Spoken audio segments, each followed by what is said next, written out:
A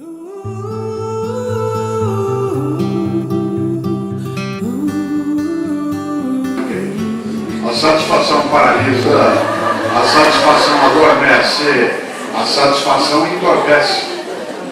Por isso, cautela com a satisfação por completo. Aquilo que mais faz alguém crescer na profissão, na família, no afeto, é a capacidade da insatisfação positiva. Isto é, quando eu quero mais e melhor. Não quero só para mim e nem a qualquer custo. Mas eu não quero ficar conformado.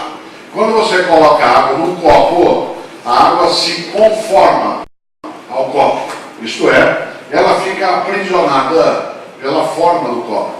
A água se conforma. Há pessoas que estão conformadas com o que sabem, com o que conhecem, com aquilo que tem de relações afetivas. Cuidado! Uma vida que não seja banal é aquela que é capaz de transbordar. Isto é, de ir além da borda, de não ficar contida dentro disso. E um curso desse de extensão cultural é uma maneira de transbordamento. É aquilo que faz com que você e eu sejamos capazes de recusar a mediocridade. E vou dizer de novo, medíocre não é tonto. Medíocre é quem, podendo ser mais, se conforma com aquilo que é. E não estou dizendo ser mais do que outras pessoas, ser mais do que ela mesma. É algo decisivo isso na vida, que ajuda no campo da profissão, da família. Hoje, 28 de outubro, é aniversário do meu filho mais novo, o Pedro, que está fazendo 32 anos. É o menorzinho deles. E o Pedro é jornalista.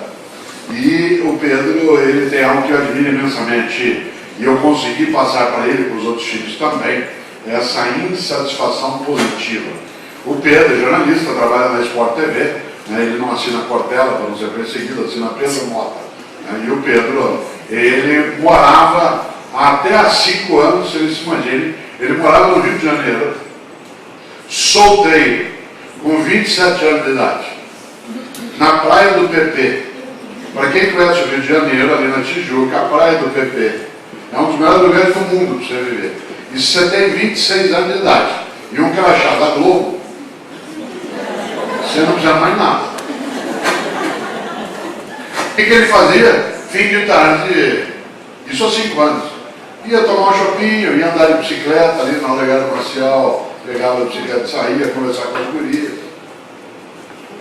Há 5 anos, a emissora chamou e falou o seguinte: o ano que vem, isto é 2012, estou falando de algo do passado, vai ter Olimpíada em Londres.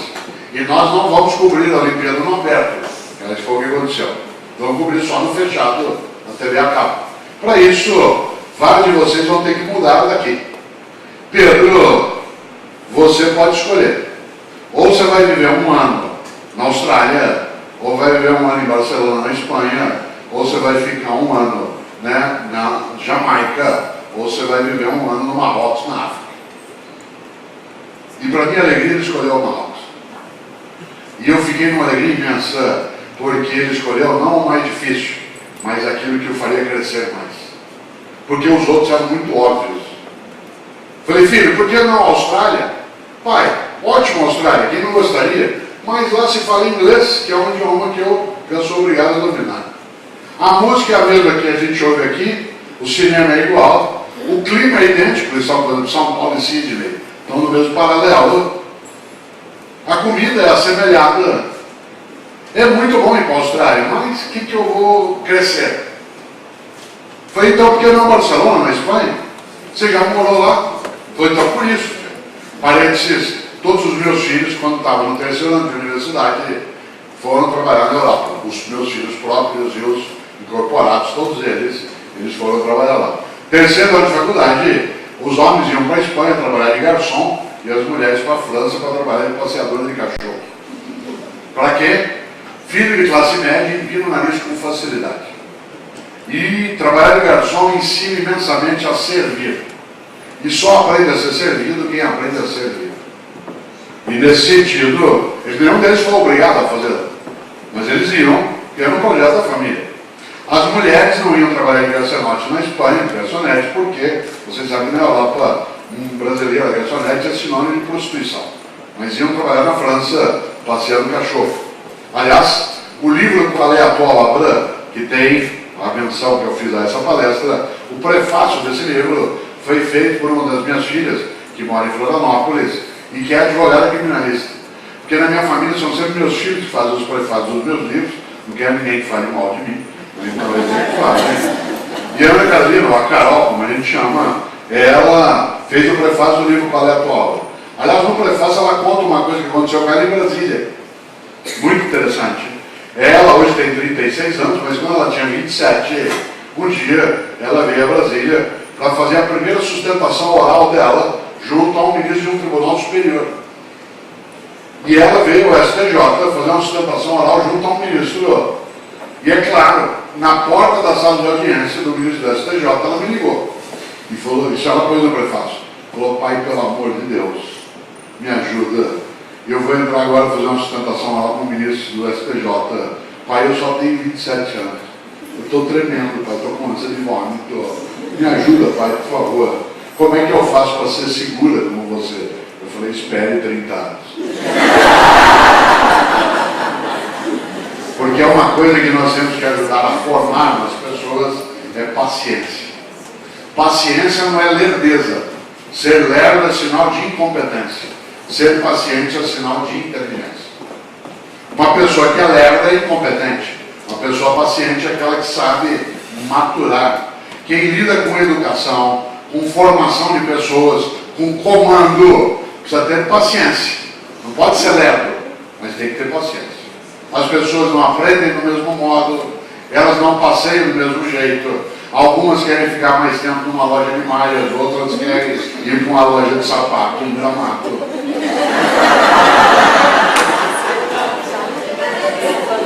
Não é do mesmo modo, né? Você acompanhou, você sabe como é que é. Né? Compra a malha e ora para esfriar em Brasília, né, para poder usar. Claro, quem coordena a vida com pessoas sabe o quanto é necessário paciência.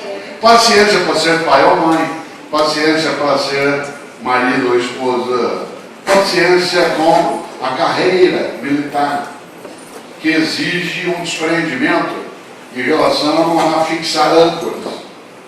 Na vida você tem que ter raízes e não âncoras. A âncora te imobiliza, a raiz te alimenta. Por exemplo, eu nasci em Londrina, no Paraná, saí de Londrina, mas Londrina não saiu de mim. Mas eu não tenho âncoras em Londrina, eu tenho raízes. Se eu tivesse âncora, eu ia ficar o tempo todo na minha cidade, no meu tempo. Aqui não é assim.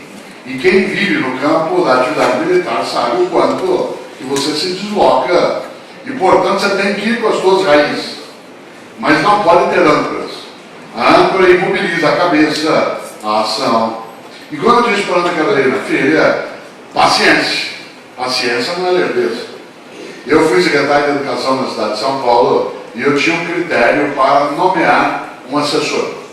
Além de entrevistá-lo, olhar o currículo, etc., eu tinha mais um critério.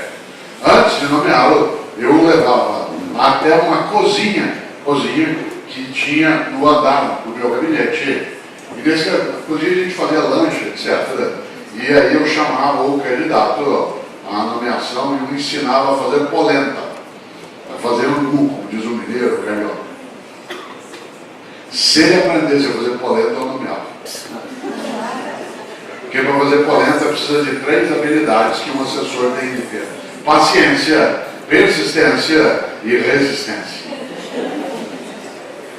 Paciência não é lerdeza, tanto você mexer muito lentamente o fubá, ele pelota ou gruda no fundo.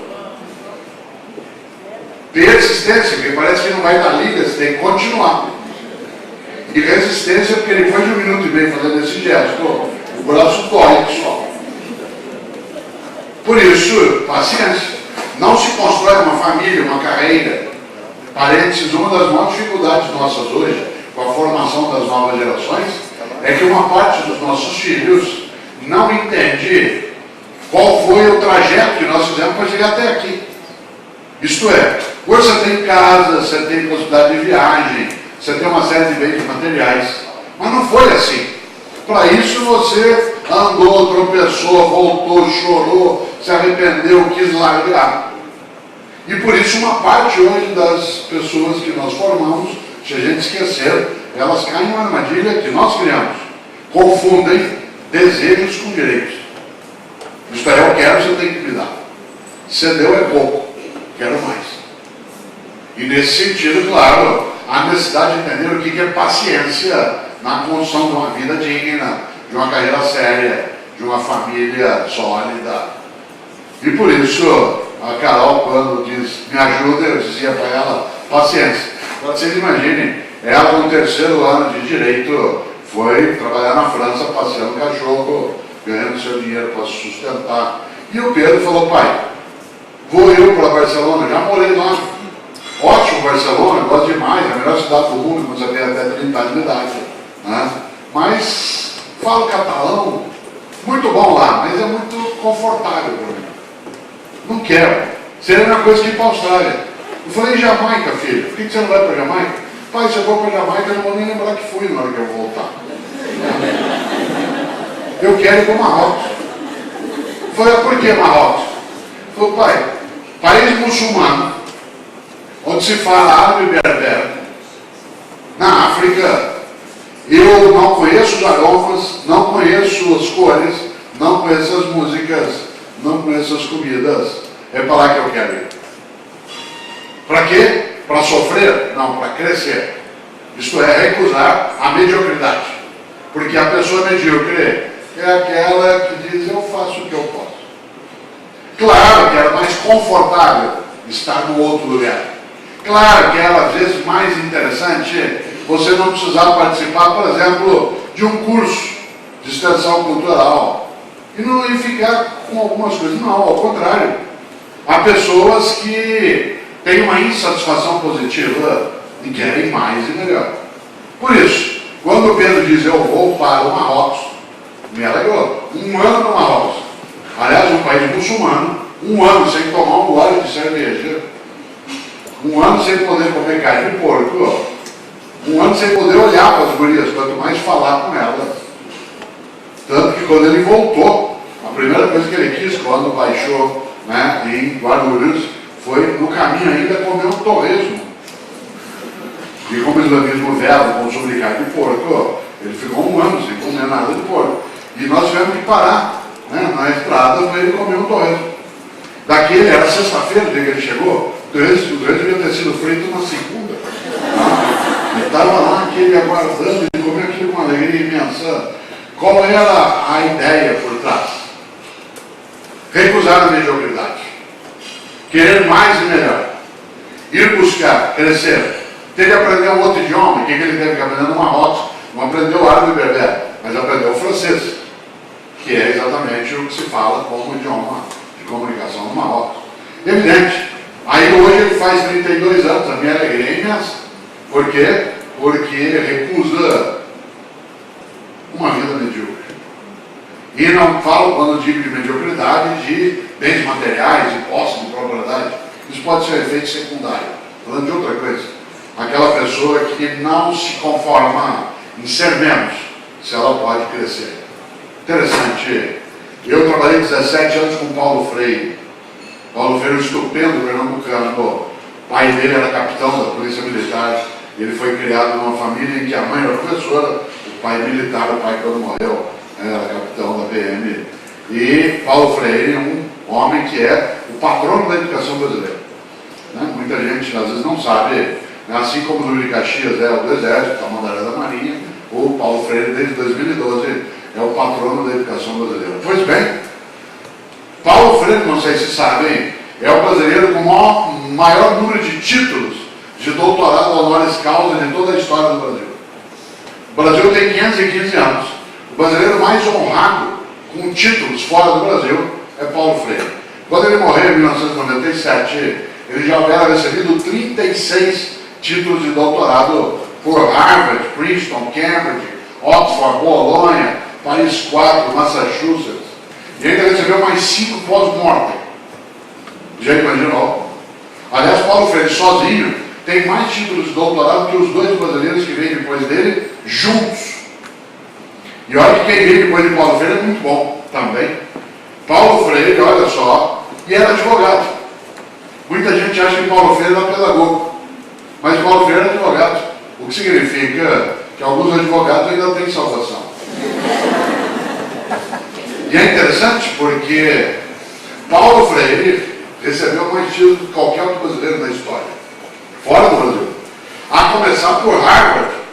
Aliás, hoje a Universidade de Harvard foi fundada exatamente no dia 28 de outubro de 1636, portanto, uma universidade antiga que já reconheceu alguns brasileiros, entre eles Paulo Freire. Pois bem, depois de Paulo Freire, o brasileiro mais honrado é um mineiro, que faz uma foto danada, que é um sonhador meio maluco, antropólogo, professor, foi senador da República, Darcy Ribeiro.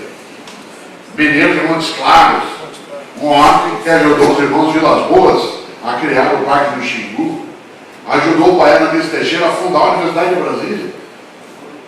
Mas uma pessoa que conhecia tanto pessoas que ele fez na UNB algo que é referência na engenharia e na arquitetura mundial.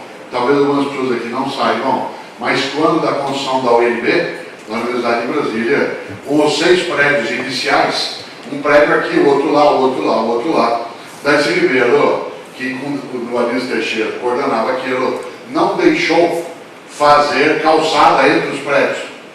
Isto é, durante os primeiros 6 meses da UNB, ele disse, vamos deixar na terra do jeito que está, sem grama e sem calçada de cimento.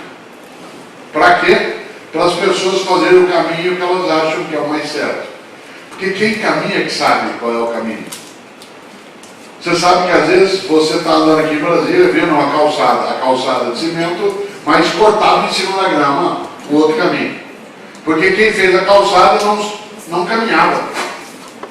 Certo? Você tem essa sensação no trânsito, de que o cara que organiza o trânsito não dirige. Ele não entende de mão de direção, ele não sabe onde que é.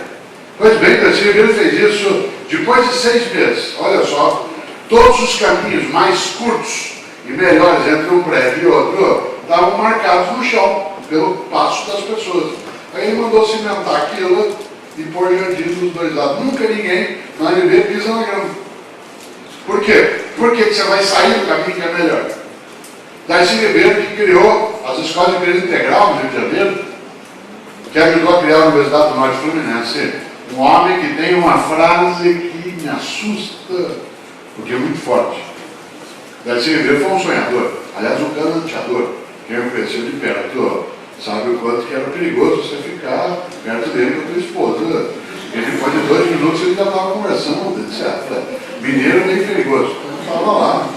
E é interessante, Darcy Ribeiro disse uma frase que eu acho que você e eu temos sempre de pensar nela. Ele disse, fracassei em tudo que tentei, mas meus fracassos são minhas vitórias. Detestaria estar no lugar de quem me venceu. Olha que frase profunda. Fracassei em tudo que tentei, mas meus fracassos são minhas vitórias. Detestaria estar no lugar de quem me venceu. Darcy Ribeiro é o 2º brasileiro com o maior número de títulos. O 3º brasileiro ainda vive, é o carioca, que fez carreira em São Paulo na USP e na política, o professor Fernando Henrique Cardoso. Presidente da República, filho de general, um homem que também tem uma trajetória ao 3º. Mas Paulo Freire é o primeiro. E aqui tem um dado curioso. Paulo Freire é o brasileiro mais honrado na história, mas era um homem absolutamente humilde. Humilde, jamais subserviente.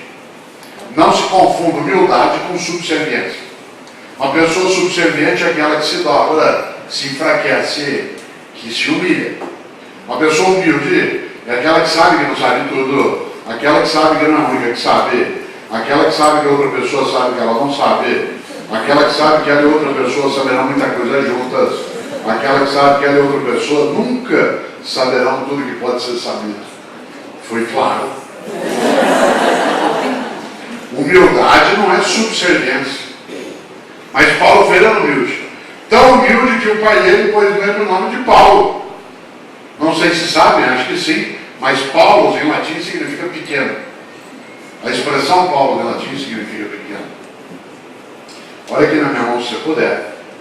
Paulo Freire era um homem tão grande que ele sabia que era pequeno para poder crescer. Gente grande de verdade sabe que é pequeno e por isso cresce. Gente muito pequena acha que já é grande O único modo dela crescer é se ela baixar outras pessoas. Digo de novo. Gente grande de verdade sabe que é pequena e por isso cresce. Gente muito pequena, não é? Acha que já é grande e a única maneira dela crescer é se ela diminuir outra pessoa. Quem entre nós se considerar já grande o suficiente, pequeno continuará. Só cresce quem sabe e entende que é pequeno. Aquele que acha que já é grande fica satisfeito e se torna medíocre. E nesse sentido, claro, nesta hora vale uma coisa muito séria. Quando o meu Pedro hoje faz aniversário, ao alerta que eu trazia a eles desde pequenos, a todos eles era: não seja medíocre. Lembra quando você era criança, alguns de nós aqui, que a gente chegava em dezembro, daqui a pouco, com o boletim da escola, quando era impresso, e trazia as notas para o pai ver. 6 em história, 5,5 em matemática, 5 em português. Ele fala: filho, o que é isso? Pai, deu para passar. Medíocre. Medíocre é quem, podendo fazer o melhor, se contenta com o possível. O Brasil tem uma coisa perigosa, mas não para sempre: a síndrome da mediocridade. Aliás, quem é o grande inspirador de muitos brasileiros, infelizmente, não são nossos grandes homens e mulheres. O inspirador de muita gente no Brasil é o Mendes Sá. Lembra do Mendes Sá? Nosso terceiro governador-geral. Um dia, um professor de História do Brasil dava uma aula sobre os governos gerais. Aí falou sobre o Tomé de Souza, falou sobre o Duarte da Costa.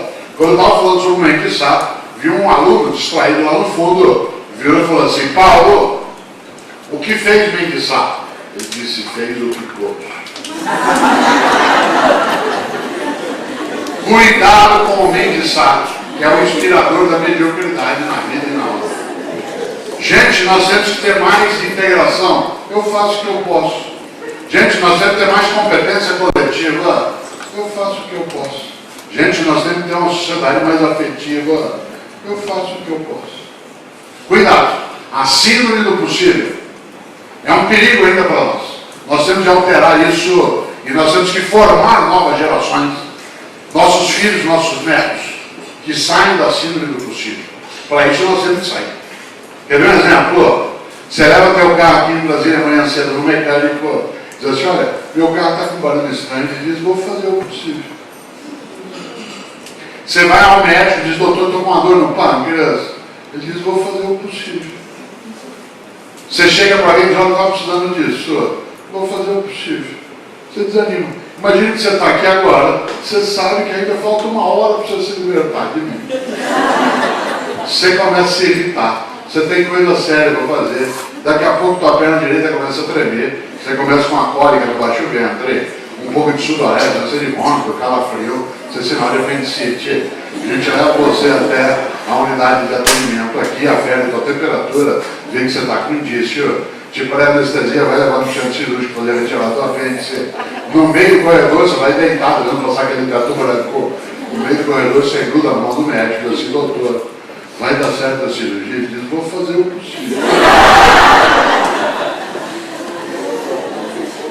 Nessa hora nós temos que aprender uma coisa com os norte-americanos. Não é tudo com eles que a gente aprende, não é tudo deles que a gente rejeita. Mas quando você pede uma coisa com o norte-americano, ele diz: I will do my best. Não é uma diferença de idioma, é uma diferença de atitude. É absolutamente diverso fazer o possível de fazer o melhor. Não é uma diferença de idioma. Por isso, fazer o melhor não é a mesma coisa que fazer o possível. Pergunto eu aqui agora, mas eu não quero que você responda. Quero só que você reflita. Na tua atividade, na família, na sociedade, no emprego, no aparelho público, no exército, está fazendo o possível ou o melhor? Não é o melhor do mundo. Se for o melhor do mundo, ótimo, mas é o teu melhor, na condição que você tem, enquanto você não tem condições melhores para fazer melhor ainda. Diga outra vez: você ou fazemos o melhor ou o possível? Não é o melhor do mundo, se for muito bom, mas é o teu melhor na condição que você tem, enquanto você não tem condições melhores para fazer melhor ainda. Porque se você ou eu, podendo fazer o nosso melhor, a gente se conformar com o possível, a mediocridade nos captura. Há pessoas que o tempo todo se conformam com o possível sob o argumento de que eu posso fazer com as condições que eu tenho. Esquecendo que é naquela condição que você tem que fazer o teu melhor naquela condição, enquanto você não tem outras condições. Olha só, exemplo, qual é o nome disso? Falta de capricho. Uma pessoa medíocre é aquela que não tem capricho. O que é capricho? Capricho é você fazer o teu melhor na condição que você tem, enquanto você não tem condições melhores para fazer melhor ainda. Várias pessoas aqui vieram de famílias pobres, em que o pai ou a mãe trabalharam que nem louco para fazer o melhor que podiam naquela condição, enquanto não tinham condições melhores.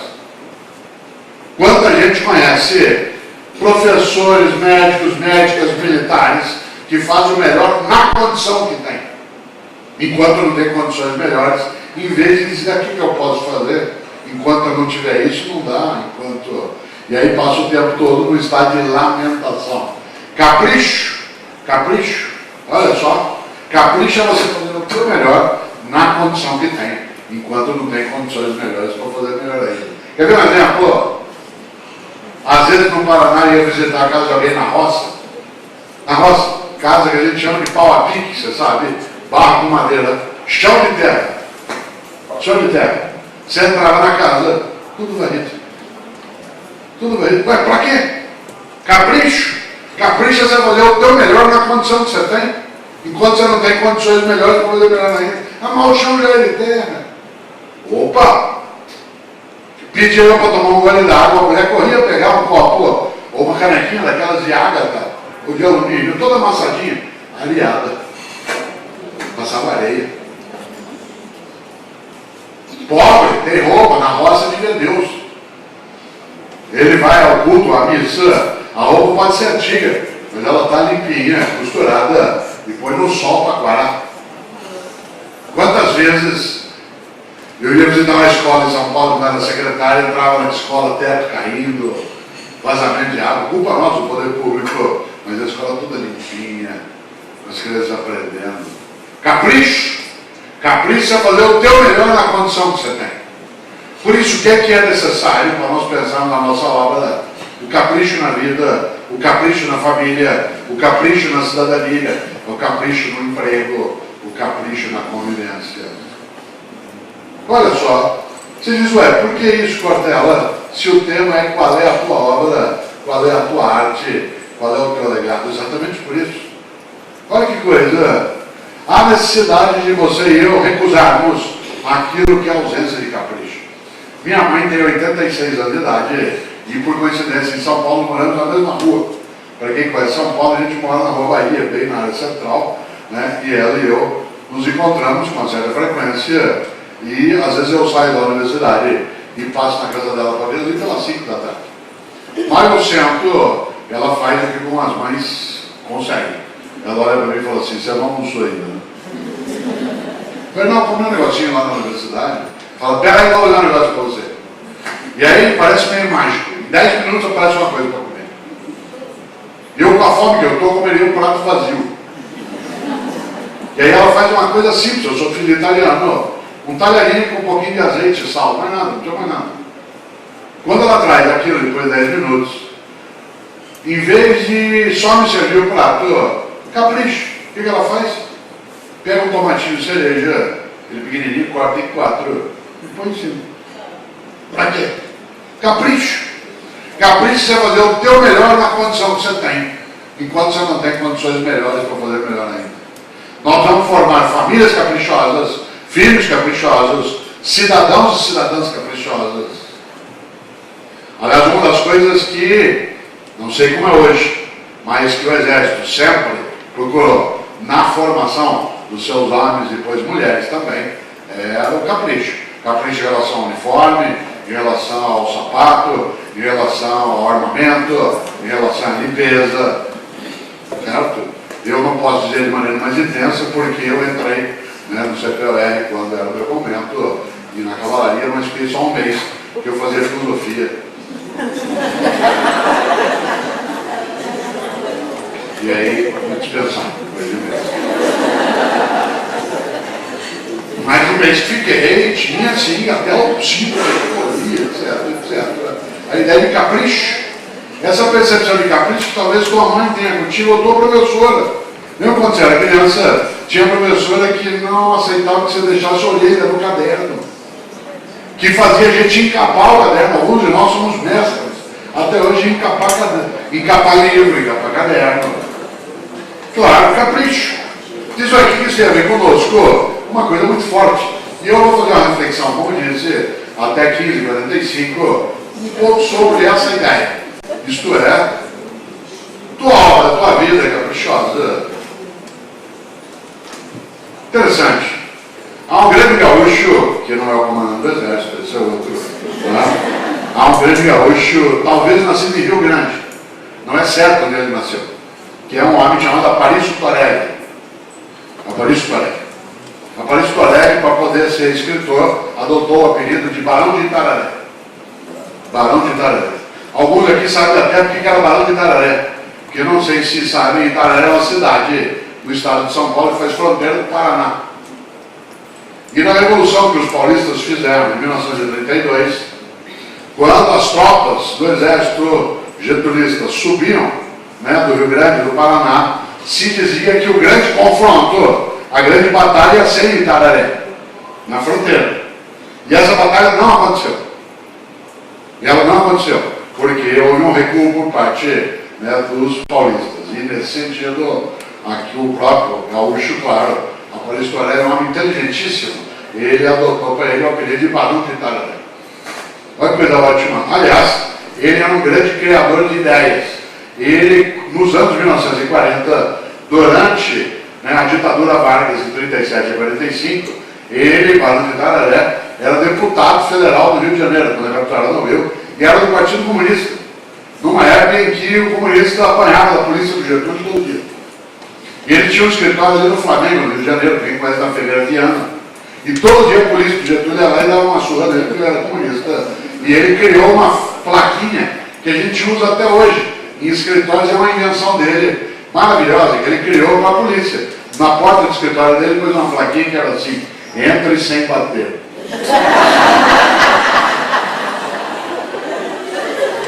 Interessante. Eu tenho uma admiração imensa por Aparício Torelli, porque ele é a pessoa com a velocidade mais nítida de raciocínio que eu já vi em toda a minha vida. Nunca eu vi alguém com raciocínio tão veloz. Porque um dia, num programa de TV, ao vivo no Rio de Janeiro, no tempo que não havia nem o digital e menos ainda o videotape, foi perguntado a ele, quem é mais idoso aqui como eu, se lembra de um apresentador de TV chamado Oswaldo Sargentelli. Fazia show de mulata, etc. E tinha uma voz tão entroante. E ele tinha um programa de TV, no Rio de entrevista, que ele não aparecia. Vinha só a voz dele lá no fundo. E um dia, num programa ao vivo, ele virou para o Aparício Torelli e fez para o Torelli uma das perguntas mais difíceis que existem na vida, que é de bate-pronto: se o senhor fosse dar nome para uma marca de papel higiênico, que nome o senhor daria? Em vez dele xingar a poeira do dia todo, mal ele entrava e falava: sei, mas como Deus é bom. Quebrou o jipe hoje na estrada e não estava chovendo.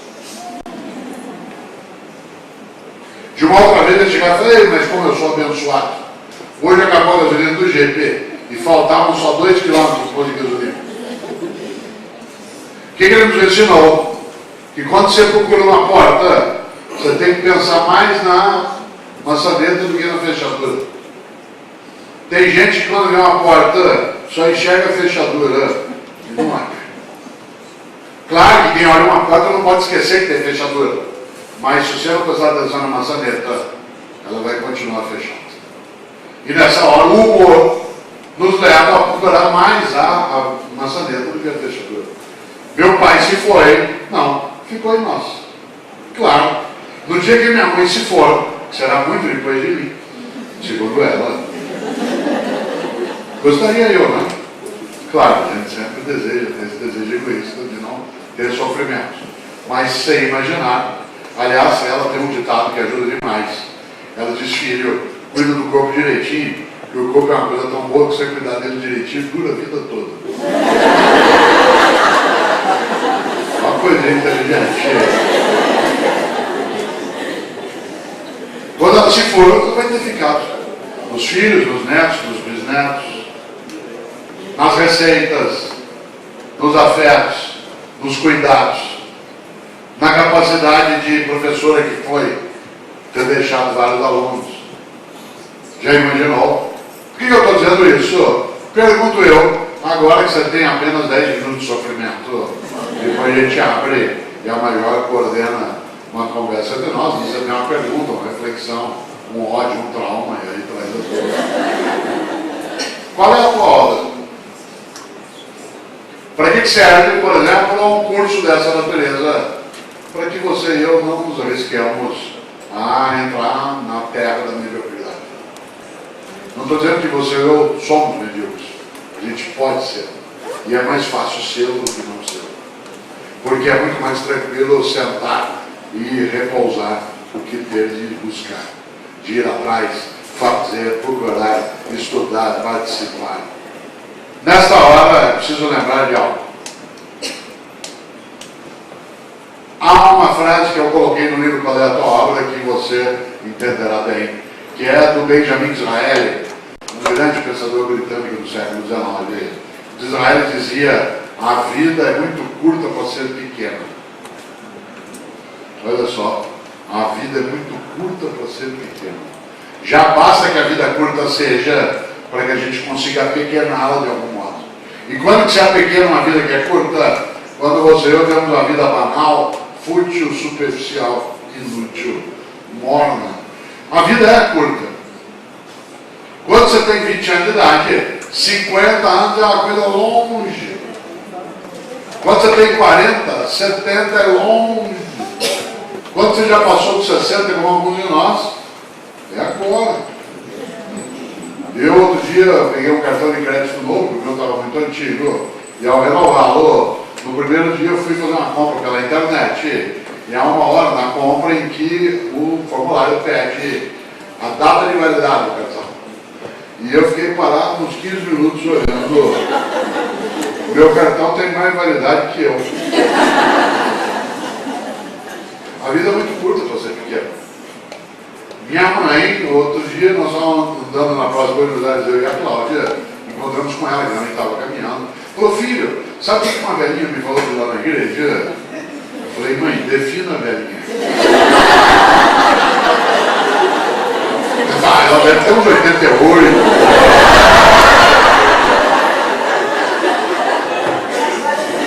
Claro. A vida é muito curta para ser pequena. E quando que você e eu apequenamos a vida? Quando a gente a desperdiça com tolice, mediocridade, arrogância. Já imaginou? Eu tenho um vídeo que circula na internet há anos, que ele foi feito em Brasília há 10 anos. Não, parece que eu fiz no Banco do Brasil um vídeo no YouTube chamado Sabe com quem você está falando? É um vídeo de 8 minutos, que foi aqui no Centro de Tecnologia do Banco do Brasil, aqui em Brasília. E alguém copiou e colocou na internet. É preciso lembrar um pouco isso. Um dia nós nos vamos. Aliás, os chineses têm um ditado para gente arrogante. Conhece gente arrogante? Gente arrogante é gente que não tem humildade. E os chineses têm um ditado para gente arrogante que ajuda demais. Eles dizem: quando a partida de xadrez termina, o peão e o rei vão para a mesma caixinha. Quando o jogo de xadrez acaba, independentemente do resultado, o peão e o rei vão para a mesma caixa. Claro, você imagina, a vida é muito curta. Afinal, o que é vida? Guimarães Rosa escreveu lá no Grande Sertão Veredas que viver é muito perigoso. Viver é muito perigoso mesmo, mas nascer é mais perigoso ainda. Amanhã faz um mês um dos meus netos, um mês de vida. E eu vendo você grávida agora, me lembrava de algo que um dia eu vou falar para o Rafael. Se viver é perigoso, nascer é mais perigoso ainda. Qual é o lugar mais seguro que você já teve no universo? No útero da tua mãe. É o lugar mais seguro que você já teve no universo. Tanto que quando você está mal, você quer voltar para lá. Mesmo que simbolicamente. Você perde alguém, perde uma pessoa, um amor, você quer ficar em posição fetal, no escuro, com o joelho em direção ao peito. Você olha no hospital de doentes mentais, as pessoas duas no pátio, sim, posição fetal. O lugar mais seguro que você já teve no universo. Você estava lá 8 meses, meio sem fazer nada. Balançando, meio líquido. Olha só. não tinha que respirar, é alimentado automaticamente por um tubo, não tem luminosidade, não tem quase ruído, a temperatura é sempre homeostática, equilibrada. Você está ali 8 meses e meio, sem fazer nada, deputado. De repente, sem que você saiba o porquê, mesmo que eu sou civil, eu posso falar isso. De repente, sem que você saiba o porquê, começa a esvaziar o líquido, começa a esvaziar, e você vai escorregando, e alguém te pegou. E você sentiu contato pela primeira vez, te puxou fora, tinha luz no ambiente, mudou o ruído, a temperatura oscilou, a pessoa te ergueu, te deu um tapinha de leve na bunda, e aí você fez o primeiro gesto de vida que é, que o último vai ser. Entre a primeira vez que você faz e a última que você faz, tem vida. Por isso que é bom cuidar para não desperdiçar disso, porque ela é apenas um tempo entre a primeira inspiração e a última inspiração. Atenção, é curta, dura em média 75 anos. Ainda bem, no Império Romano a vida média era de 28 anos. Há 100 anos, no início do século XX, a vida média no Brasil é de 42 anos. Então, senhor, como assim? Minha avó viveu até 90? Sim, mas ela teve 13 filhos e perdeu 8. Tua família tinha 10, mas morreram 5. A vida média era 42 anos, agora é 75. 75 é pouco. Divididos do seguinte modo: do 0 aos 25 você está se montando. Sua estrutura física, psíquica, relacional, cognitiva, reproduziva. Dos 25 aos 50, você está reproduzindo outros humanos e trabalhando em alta intensidade. E dos 50 aos 75, você se prepara para o desembarque. Do 0 aos 25, você monta. Dos 50 aos 75, o check-out vai chegando. Claro, no meio você trabalha, estuda, cria filho. Se bobear, passa aí sem notar. Já pensou? Eu que já estou na terceira fase, como alguns de nós aqui, não muitos, mas alguns. Como é que você sabe que você já está na última parte? Cada dia no teu café da manhã tem menos comida, mais caixinha de remédio. Cada dia você tem menos bíceps e mais pânceps. Você vai atravessar uma avenida aqui em Brasília, vem um carro, você fala, seja que Deus quiser. Eu não vou correr. Mulheres não riam. Quando vocês chegarem nessa fase, vocês vão ver. Vocês vão ser atingidos em cheio pela lei da gravidade. Tudo vai apontar em direção ao sol. Você vai ter que explorar com o veneno botulínico. Você vai entrar na fase que a gente chama de California Dreams. Que é ter mamas, é ter papo. Claro. Aliás, tem uma coisa, uma história um pouco machista, mas ela me explica bem essa diferença. Um grupo de homens aos 25 anos de idade tomando uma cerveja hoje à noite, aos 25 anos de idade. Um vira para os outros e diz, gente, mas eu conheci uma menina, isso aos 25 anos de idade. Aos 40, o mesmo grupo está sentado, ele fala assim, gente, mas eu conheci um restaurante. Aos 65 nós estamos ali sentados, a gente fala, gente, mas eu conheci um médico. Do 0 aos 25 monta, dos 50 aos 75 monta. E o que faz pelo meio? Se bobear, o que sobra é obra, o resto só sobra. E nós temos uma encrenca, nós somos um animal que dorme demais. Eu conheço gente que dorme 8 horas por noite. Você imagina alguém que dorme 8 horas por noite, ele dorme um terço do dia, tem 24 horas. Isso é, numa vida de 75 anos, são 25 anos dormindo. 25 anos dormindo.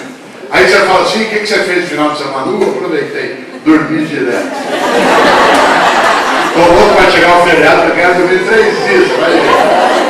Parabéns, chama-se animal racional. O negócio é o seguinte, nós não somos um animal que dorme demais, nós somos um animal que come demais. Cada um de nós come, em média, de acordo com a FAO, 1,5 kg de alimentos. sólidos, líquidos e gasosos. Uma latinha de refrigerante de 300 ml tem 300 gramas. Imagina que você já comeu hoje e ainda vai comer. 1,5 kg dia, em 75 anos dá, ao final de uma vida, 42 toneladas de alimento. Enquanto você estiver viva ou vivo, você vai deglutir 42 toneladas de alimento. Isso se você passou num café colonial, muito mais.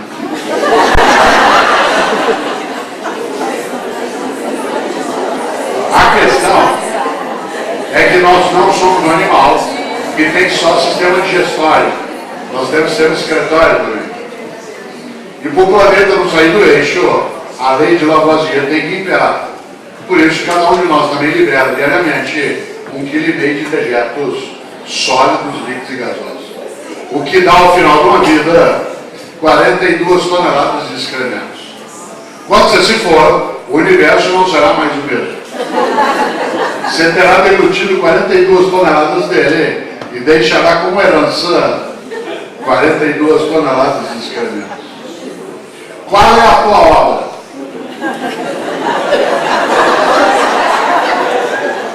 Você sabe que tem gente, Major, que gasta a vida fazendo isso. Ele passa a vida humilhando pessoas, destruindo o ambiente, sendo arrogante, só para poder dormir mais do que necessita, comer mais do que precisa e excretar em banheiros especiais. Aliás, quer ver o reino da mediocridade?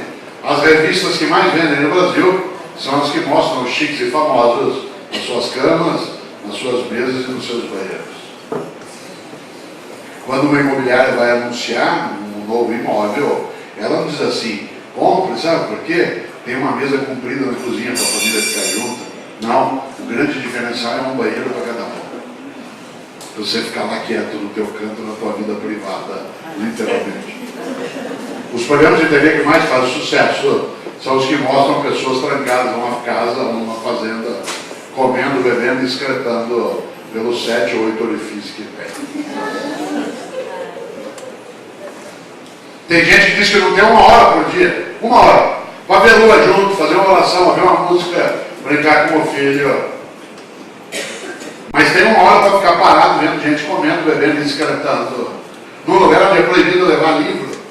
É assim que se educa numa nação. É proibido ter livro. Ah, se eu te pegar lendo. Essa é a instrução. Se eu te pegar embaixo de uma coberta, transando, tudo bem. Mas se você levar um livro, você é expulso da casa ou da fazenda. É assim que se faz uma casa educadora. E admitindo não a existência do programa, porque essa não é uma questão de censura ou não, mas é audiência. Claro. Já pensou? Depois morre. E aí o que fala na hora que está morrendo? Peço licença, mas vai passar 4 minutos do que eu devia, mas só para não esquecer. O que alguém fala quando está morrendo? Você sabe. Quem aqui é da área de medicina sabe disso? Quem já acompanhou alguém nessa situação sabe. Eu, quando dei aula na Santa Casa de São Paulo, um tempo, às vezes a gente ia até a UTI. A UTI é o lugar de creca. O que a pessoa fala? Ela não gruda em você e diz assim, doutor, pelo amor de Deus, deixa eu viver mais um dia que eu quero mandar em mais gente. Doutor, por favor, deixa eu viver mais uma semana que eu quero destruir mais o meio ambiente. Doutor, pelo amor de Deus, deixa eu ficar bem mais um dia que eu quero humilhar mais algumas pessoas. Sabe o que as pessoas falam quando estão morrendo? Quem aqui é da área sabe. Ela gruda em você e diz, doutor, pelo amor de Deus, deixa eu viver mais um dia só para poder abraçar o meu irmão, o que eu obriguei faz 10 anos, a gente nunca mais se falou. Doutor, por favor, deixa eu viver mais um dia só para poder brincar com os meus filhos. Eu achei que eu não tinha tempo para isso. Doutor, pelo amor de Deus, deixa eu viver mais 1 hora só para poder dizer para minha mulher o quanto que eu amo. Eu achei que se eu falasse muito isso, ela ia ficar mal acostumada, que é verdade.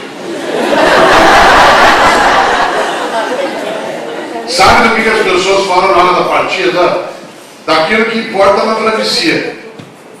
E como disse o mesmo Guimarães Rosa, o importante não é chegar nem partir, é a travessia. E a travessia você faz com outras e outros. Por isso, agora eu vou terminando, quando eu vejo esse auditório hoje pleno, de homens e mulheres que atuam juntos num projeto, que é a nação brasileira, sendo militar ou esposo de militar. que ajudam a proteger aquela nossa comunidade de vida, e não só protegê-la do ponto de vista de segurança armada, mas fazê-la enquanto nossos valores, nossos ideais, nossas fronteiras, nossa decência. Eu me lembrei de um ditado africano, e é com ele que eu termino. Porque aqui são mulheres esposas que acompanham pessoas. E eu me lembrei desse ditado africano. E o Pedro, meu filho, que hoje faz aniversário, que eu mencionei, trouxe do Marrocos essa placa, uma placa de madeira, com esse ditado para mim, que está no meu escritório, escrito em árabe e berber.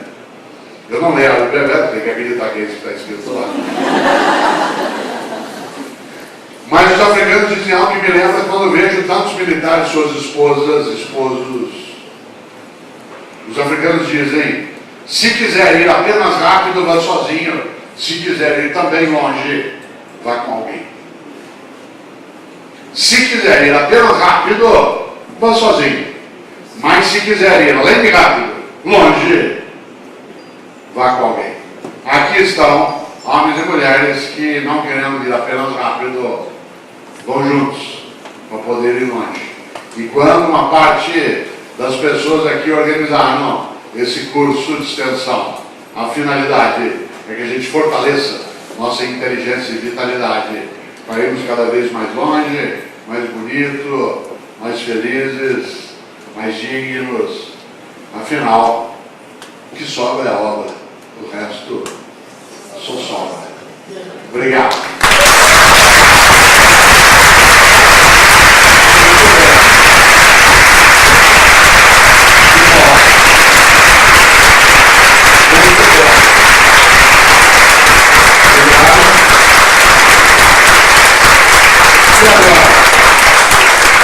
Olha, agora é até 4h15, mas às vezes você tem um comentário. Não, agora eu vou abrir as perguntas, como nós combinamos. A Tenente Mônica está com o microfone. Eu vou pedir só para ficar, todo mundo conseguir enxergar. A pessoa que for fazer a pergunta, fique de pé para o palestrante poder vê-la, por favor. Milor Fernandes, grande carioca, nascido no Meia, que infelizmente morreu em março de 2012. Milor tem muitas frases boas. Uma delas eu queria partilhar com vocês, e a segunda movimenta essa parte. Ele dizia, o importante é ter sem que o ter te tenha. Olha só, o importante é ter sem que o ter te tenha. Isto é, não seja possuído por aquilo que você possui. Seja o cargo, seja a honra, seja a propriedade. Mas Milor tem uma segunda frase, Major, que tem a ver com o momento agora. Ele dizia, se você não tem dúvidas, é porque está mal informado. Se você não tem dúvidas, é porque está mal informado. Por isso pergunto eu ao auditório de homens e mulheres inteligentes. Alguma dúvida? Tá lá. Tá com quem o microfone? Oi, como é que é o seu nome? Boa tarde, sou Rosane Nascimento. Rosana? Rosane. Rosane. Professor. Onde você nasceu? Sou carioca. Carioca, isso que é vida, hein? É bem assim, um comentário pegando o gancho que o senhor falou. Existe um livro do Dr. Drauzio Varela chamado Por um Fio. E ele fala muito sobre isso, sobre o fim da vida de várias pessoas. E ele fala como que o que as pessoas viram nas suas vidas e quando chegou ao check-out, o que elas fizeram delas. Então foi assim, agradeço ao senhor por ter falado sobre isso e que dá para que nós pararmos e pensarmos o que temos feito das nossas vidas. Parabéns pelas suas palavras e muito obrigada. Obrigado. Que bom. Você sabe que esse livro do Dr. Drauzio resulta de uma situação dele, né? Você leu o livro, você sabe, quase que ele se foi à toa. Que embora um especialista, né, de estudos na área de doenças tropicais, quem aqui serviu na Amazônia sabe o que isso significa, ele se distraiu, ele mesmo, com uma delas, e quase que ele se foi. E aí é porque ele escreveu o Por um Fio. E o irmão dele, que era fumante, né, e que se foi. Né? Você imagine, ele e o Drauzio, nós somos vizinhos de São Paulo, e ele corre todos os dias. Todos os dias. Eu fico invejando ele correndo. Ele passa, ele nem para de conversar com ele. Ele diz, e aí já segue, não para, ele está lá em forma. Bicho, né? Muito bom, graças a Deus. Palavra aberta, porta fechada, o comandante olhando. E tu? Como você é chamada? Lisa. Lisa. Professor. Onde você nasceu? Florianópolis. Florianópolis. Eu tenho 2 netos manezinhos. Eu tenho 2 filhos manezinhos. Já fala até oi. E aí?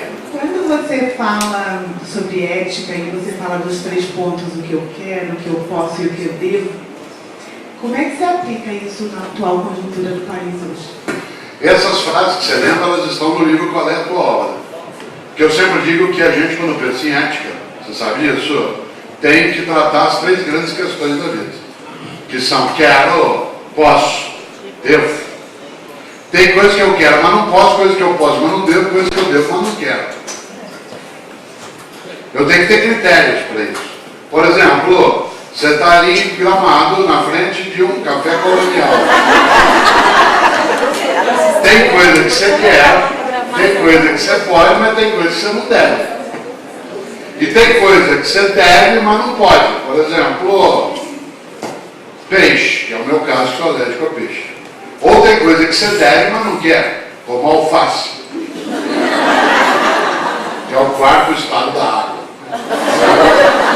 Ora, na atual conjuntura brasileira, no meu entender, nós estamos vivendo um momento único, no bom sentido, na nossa história.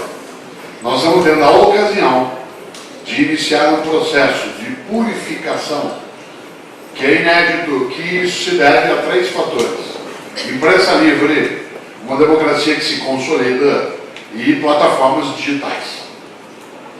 Plataformas digitais que permitem a conexão de tudo que é ilícito. Imprensa livre, que permite a divulgação do que precisa ser divulgado. E, claro, uma democracia que vive uma situação curiosa. Nós temos um governo federal que está sob possibilidade de sair legalmente, assim espero se acontecer, que seja legalmente. Você tem um legislativo que sofre acusação na sua presidência, mas continua exercendo poder, e a vida segue. Isto é, a gente continua trabalhando, dando aula, fazendo as coisas, que é uma coisa de maturidade um pouco. Mas tem muitas coisas no nosso país que só vieram à tona, porque, como disse um dia o juiz Clerc, da Suprema Corte norte-americana, o sol é o melhor detergente. O sol é o melhor detergente. É quando você põe a luz, quando as coisas aparecem. E eu tenho ensinado nas minhas atividades com jovens, pessoas da tua idade, mais jovens, assim, não se traumatizem ao ver o que estão vendo divulgado, porque a novidade não é a corrupção, é o começo da limpeza. A novidade não é a sujeira, é retirar do tapete a parte que está embaixo.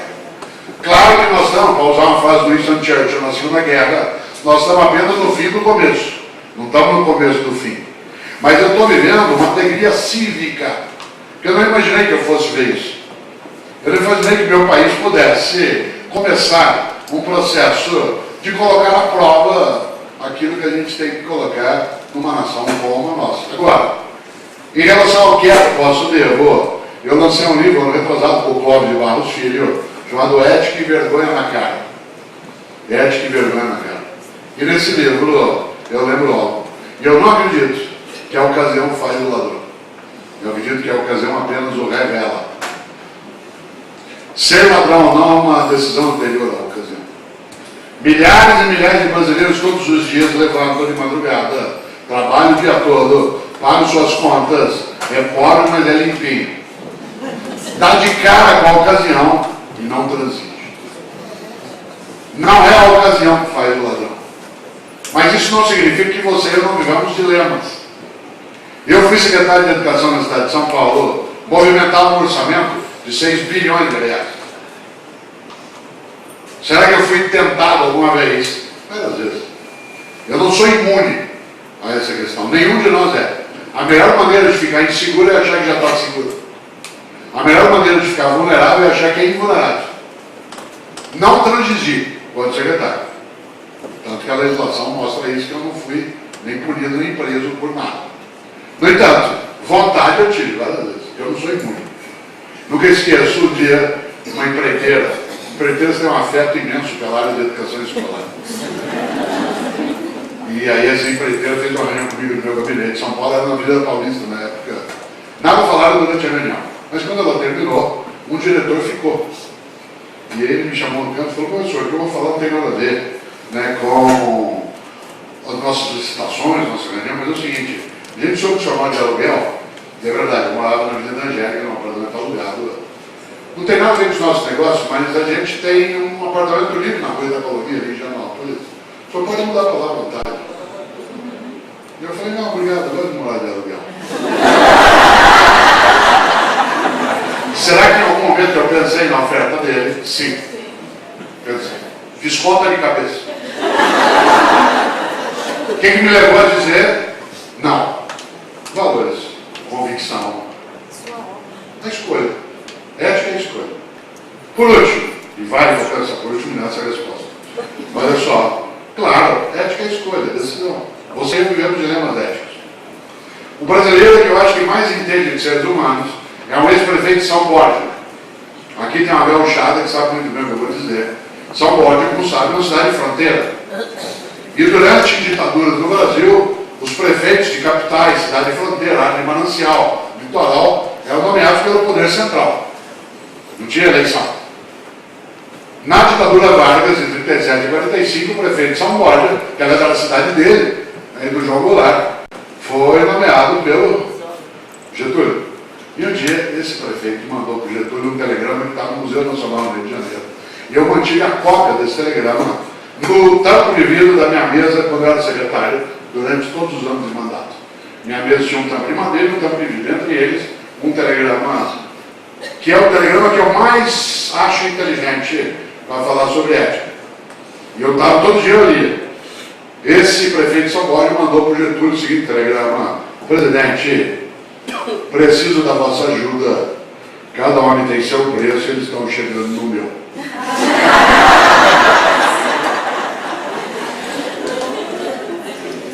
Você tem um preço e eu tenho um preço. Aceitar que pague ou não é uma questão de escolha, de princípios, de convicção. Embora a frase seja clássica, um homem sempre vale menos do que pagado por ele, ainda assim é escolha. Por isso, cada um tem seu preço e eles podem chegar perto do meu. Como é que eu faço para evitar me vender? Dois movimentos. Um, convicção interna. Segundo, uma pressão social para que eu não faça. Legislação, controle, mecanismo democrático, instituição. É isso. Por exemplo, esse auditório há 30 anos, quem fumava, se ele existisse desse modo, quem fumava estaria fumando. Aliás, nosso auditório tinha até um cinzeirinho, né? Tá aqui. Há 20 anos apareceria uma placa escrita assim: pede-se não fumar. Há 10 anos teria uma placa escrita: proibido fumar. Cadê a placa? Não precisa. Alguns valores vão sendo construídos com pressão e convencimento. Pressão e convencimento. Ah, mas o Brasil não tem jeito. Imagina. Há 20 anos apareceu o uso da lei de cinto de segurança. Como tinha multa, tinha gente que, para não pagar multa, comprava a camisa do Vasco ou da Ponte Preta. Para parecer que estava de cinto. Hoje, você entra no carro e não pensa na multa. Você entra e faz tchaf. Ou que não dá o carro partida, ou que você já está convencida, ou que o teu filho falou: pai, põe o cinto. É uma sociedade que vai construindo valores que vêm por pressão e convencimento. Quero, posso, devo. Nosso país é muito jovem. 515 anos de história. Um chinês olha para nós, dá risada. Um indiano, eles têm 5 mil anos de história. 5 mil. Nós temos 10% do tempo deles. Meu genro alemão, que mora em Florianópolis, está no Brasil há 7 anos. Acha a gente muito jovem. Quando ele veio para o Brasil há 7 anos, eu levei a Ilha Bela, no litoral norte de São Paulo, que é uma cidade histórica. E fui mostrar para ele, eu não falo alemão direito, fui mostrar para ele ao centro da Ilha Bela. E falei para ele em inglês: Michael, esse prédio tem 300 anos. Ele ficou olhando para mim. Eu acho que o meu inglês não foi claro. Eu falei: Michael, esse prédio tem 300 anos. Eu falei: a casa da minha avó tem 800 anos. Nós somos muito jovens. Nós somos estamos apenas no começo, no fim não, no fim do começo. Por isso, eu tenho uma boa expectativa de que aquilo que a gente quer ser transformado naquilo que a gente pode e naquilo que a gente deve. Me alonguei na pergunta porque a resposta precisava trabalhar o tempo. A palavra continua aberta, o horário correndo você ainda tem 10 minutos. Tem 8? Tem 8? Está lá. E você? Boa tarde, meu nome é Flávia, eu sou carioca também. Que bom. Dentro da... Você sabe que o brasileiro é tão inteligente, Flávia, que há 4 anos no Rio se prendeu, lá no Rio, um carioca que falsificava mico leão dourado. Vendia para a Holanda. Ele pegava mico comum na Floresta da Tijuca, lâmina de barbear, água oxigenada, um secador de cabelo, raspava a testinha do mico, descoloria. Esse cara tinha que ser nomeado para algum cargo.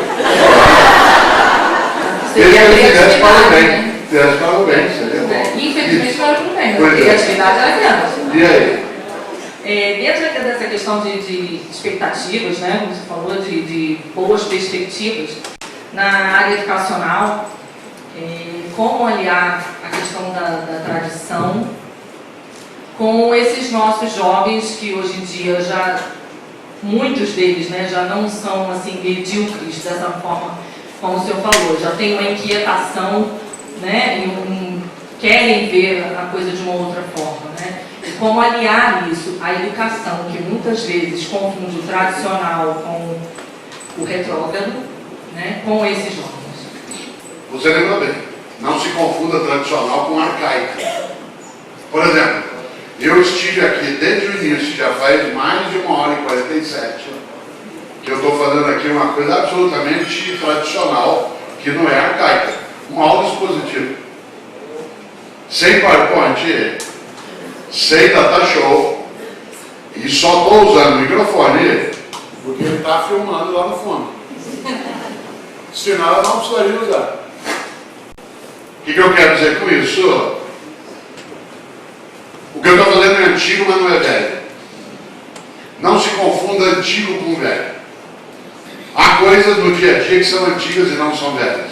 Por exemplo, o respeito, a convivência, a capacidade de pais e mães serem responsáveis pelos seus filhos e não subordinados a eles.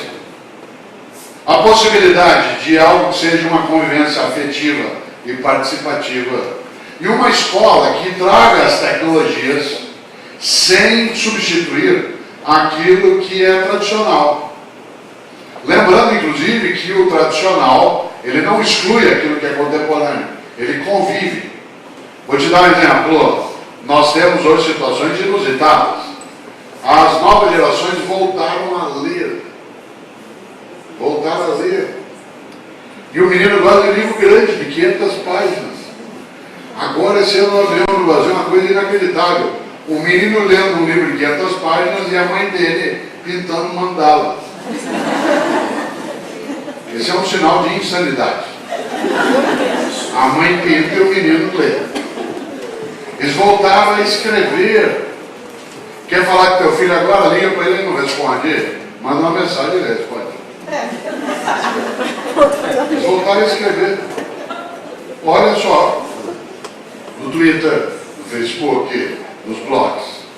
Eles não usam isso para falar, usam para escrever. Você sabe quando alguém é idoso que ele está com isso no ouvido. Claro.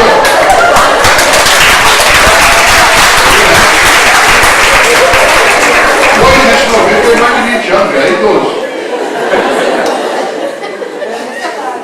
Mas o que a escola tem com isso? É uma escola que tem que aliar a tradição, isto é, qualidade de ensino, conteúdo, atenção, com aquilo que é moderno. Novas tecnologias, metodologias participativas. Não ser abstrato naquilo que ensina. Isto é, ensinar o que o jovem não tem interesse do ponto de partida. Tem gente assim, mas as crianças não gostam da escola. Não é verdade, elas adoram a escola. Adoram. Elas têm dificuldade com as nossas aulas. A escola elas adoram. Sem imaginar. Amanhã, 7 horas da manhã, está lotado de criança na porta. Tudo correndo, aquela alegria. Toca o sinal para entrar. Toca o sinal final do dia vai passar uma alegria imensa. Você tem que pôr gente para cuidar das coisas, se matam de felicidade. Aí toca o sinal, volta tudo. A aula acaba mais cedo, eles vão embora para casa. Não, fica ali na porta da escola. Você tem que ir tocando. Elas adoram a escola. Qual que é a encrenca delas? Algumas aulas.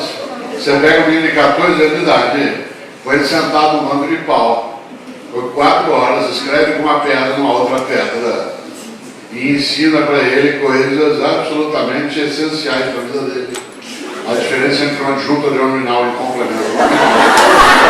O nome dos 7 primeiros reis de Roma, os 4 latinos, os 3 etruscos. Qual que é a capital da Tanzânia? Qual que é o peso atômico do bário? Como é que você identifica uma mitocôndria? Quais são os apoios da margem esquerda e direita do Rio Amazonas? Qual é a fórmula de cálculo da raiz do delta? E combina tudo isso mandando ele ler roupas que tem tudo a ver com a vida dele, que é Amor e Perdição do Camilo Castelo Branco.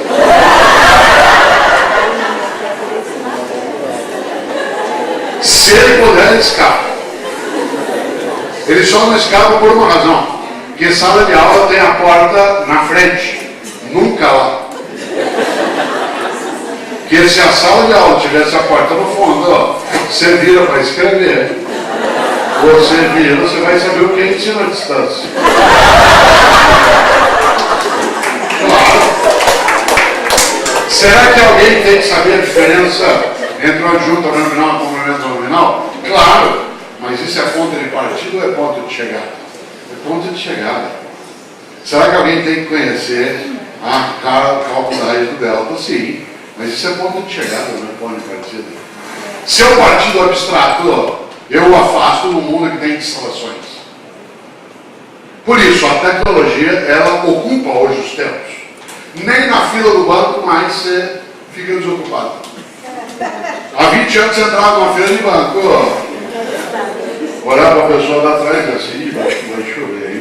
Ela fala, vai sim. Aí você fala, mas não sei não. E aí começava um papo, depois de 20 minutos você já sabia da vida da pessoa, como é que chamava a sogra dela, o cachorro estava doente. Hoje, você entrou na fila, demorou 10 segundos, você passa. Fica sozinho. Há tecnologias que são distrativas. Por isso, a educação escolar não pode furtar-se ao uso do mundo digital, mas também não pode se render a ele. Porque uma aula pode ser feita como eu fiz aqui.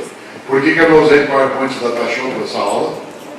Porque às vezes, quando você está construindo conceitos reflexivos, a tecnologia é distrativa. Se eu uso o PowerPoint da Tachon, escrevo e leio. Enquanto está aqui na lousa, na tela, você se distrai, vai continuar ali. Aí você vai ver teu mobile, vai fazer outra coisa. Como eu vou falando, você vai ter que prestar atenção e conectar conceitos. Se você bobear, você perde. Então, questões de escolhas. E aí? Fala.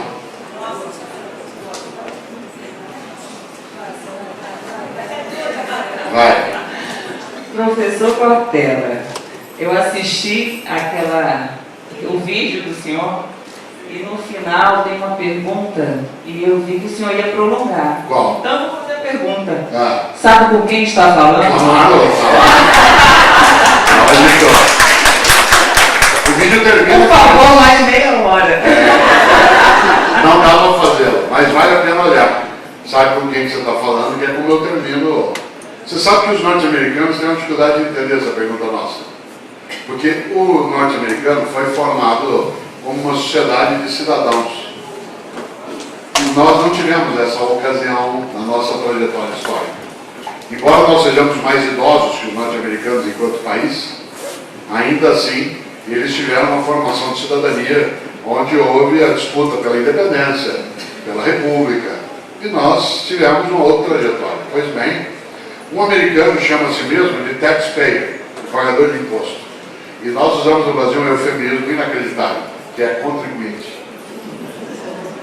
Imposto é imposto, por isso que não é voluntário, é imposto. Por isso eu não sou contribuinte.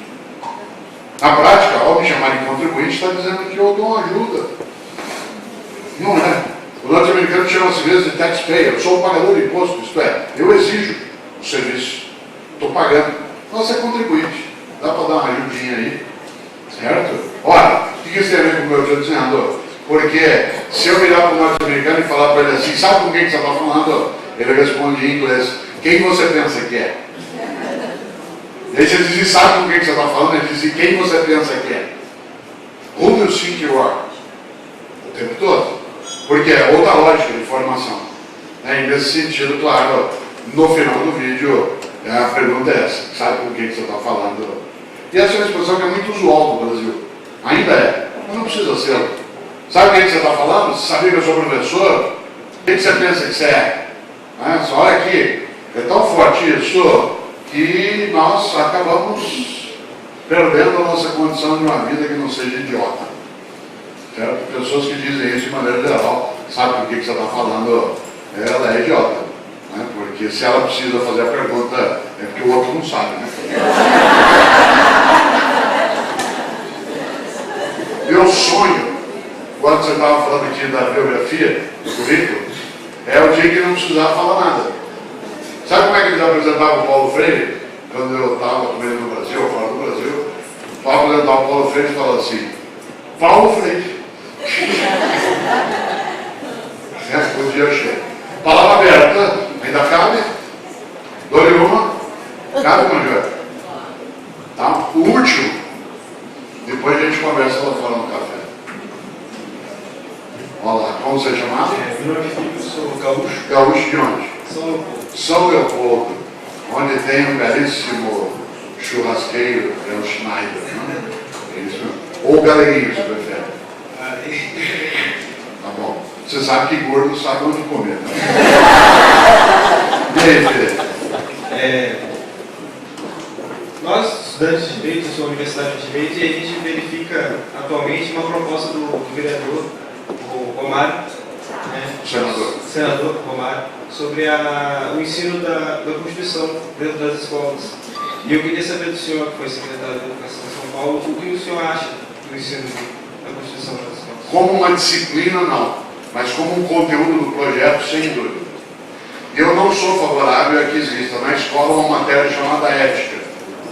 Nem como existiu já no Brasil, você não pegou isso, eu peguei, uma chamada educação moral e cívica. Por quê?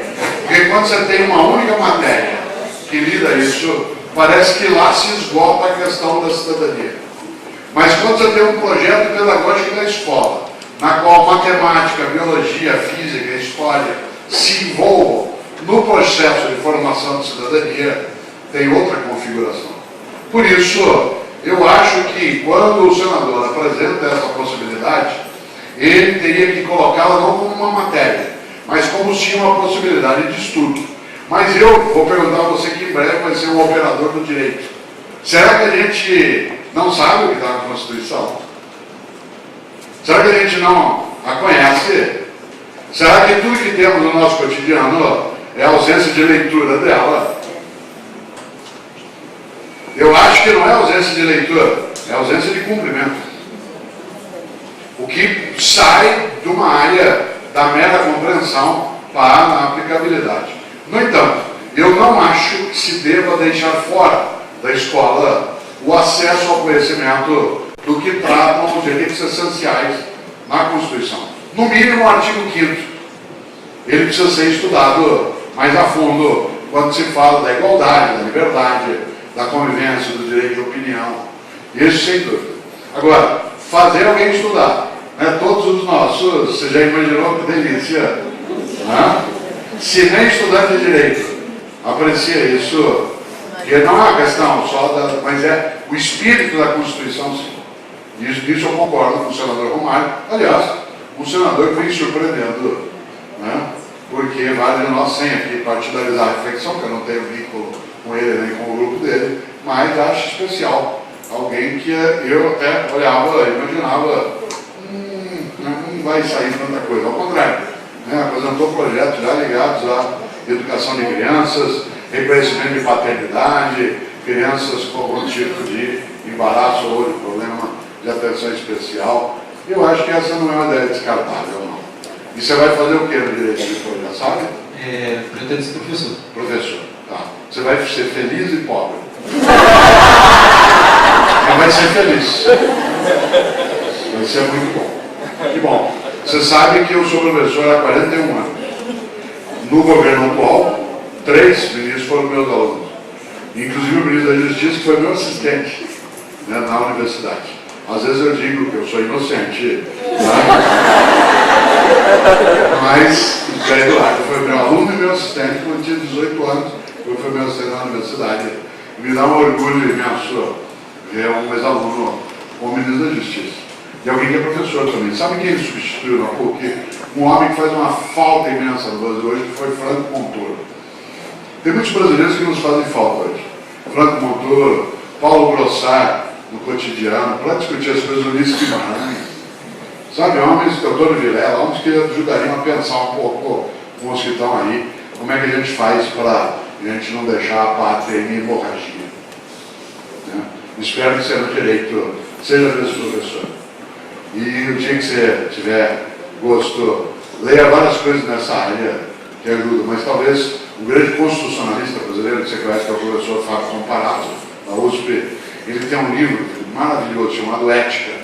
Ética no direito, na religião, na filosofia e na história. Vale a pena você ler. Você vai gostar demais de ver um operador de direito ser capaz de pensar a Constituição, né, desse povo. Olha só, 16 horas e 20 minutos desta quarta-feira. Vocês já ultrapassaram o tempo que deveria estar aqui. Vocês têm coisa séria para fazer. E eu agradeço mais uma vez, né, o convite feito, essa convivência nessa tarde. Tantos homens e mulheres que continuam, né, persistindo numa ideia.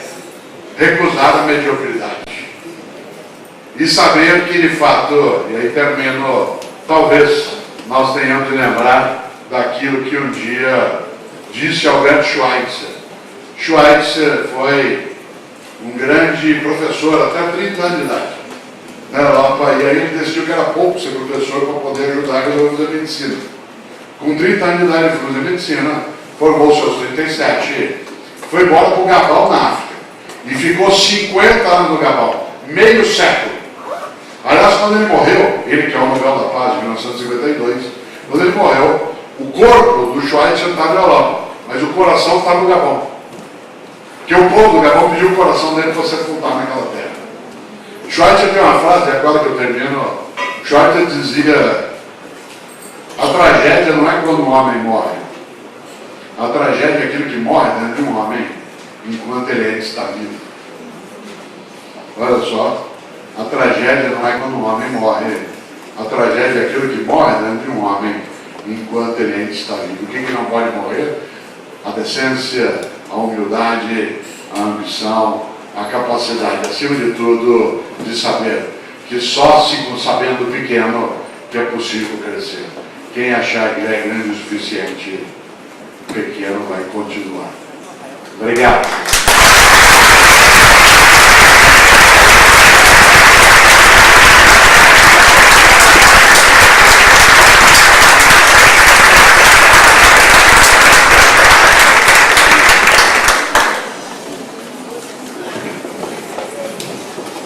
Gostaríamos de chamar aqui à frente a senhora Adriana Lotti para fazer o agradecimento e a entrega da lembrança.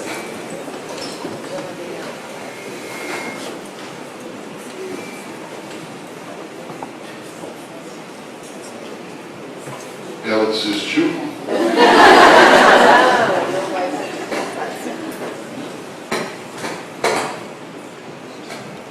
Bom, tem vários ar-condicionado. Que bom. Cadê o fotógrafo? Vamos vir para a luz aqui, vamos vir para a luz, Adriana. Senão faz. Já estou tremendo. Você não pode falar em público? Você sabe que a melhor maneira de fazê-lo é fazendo. Tremendo, passando ridículo, sabendo que está todo mundo olhando para você. Estão vendo se combina o casaco e o sapato.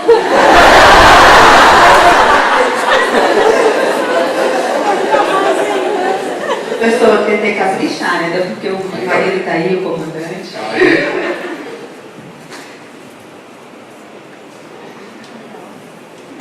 Depois dos 40, né?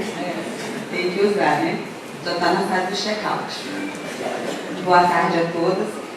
Professor Cortella, em nome do gabinete do comandante do Exército e do curso de extensão cultural da mulher, gostaria de agradecer a valorosa palestra proferida no dia de hoje. Aproveito a oportunidade para agradecer, em nome de todos nós participantes, os excelentes estímulos que você nos deu por sua palestra, para que nós possamos refletir e sairmos da nossa zona de conforto. E em algum momento da vida, a gente entra nessa zona de conforto, seja na nossa vida profissional ou na nossa vida pessoal. Quero também falar aqui que eu estou muito emocionada, estou me sentindo muito privilegiada. Obrigada, dona Cida, por ter pedido para eu vir fazer esse agradecimento, porque sou uma grande admiradora sua, assisto todos os seus vídeos na UNBB, não porque me obrigam, mas porque eu gosto. Já assisti diversas palestras suas, já li diversos livros, e Qual é a Tua Obra? Um livro que me marcou profundamente, e até a colega falou, eu quero, eu posso, eu devo. Eu aproveitei esse livro, quando li, na ocasião, para poder conversar com meu filho, um adolescente, estava na época com 14 anos, agora está com 15, exatamente para conversar sobre eu quero, eu posso, eu devo, tentando ensinar esses valores que nossos pais nos passaram, que o meio militar tanto cultiva, porque a nossa sociedade, o nosso país precisa que nós continuemos tendo a persistência de educarmos os nossos filhos, porque somos muito jovens, que estamos aprendendo todo dia para termos um país melhor, uma comunidade melhor e sermos melhores cidadãos. Obrigada a todos e obrigada a você e parabéns por sua trajetória.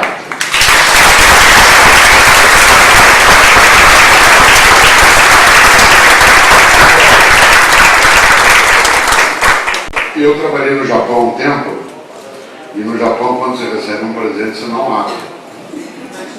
Porque você apenas agradece.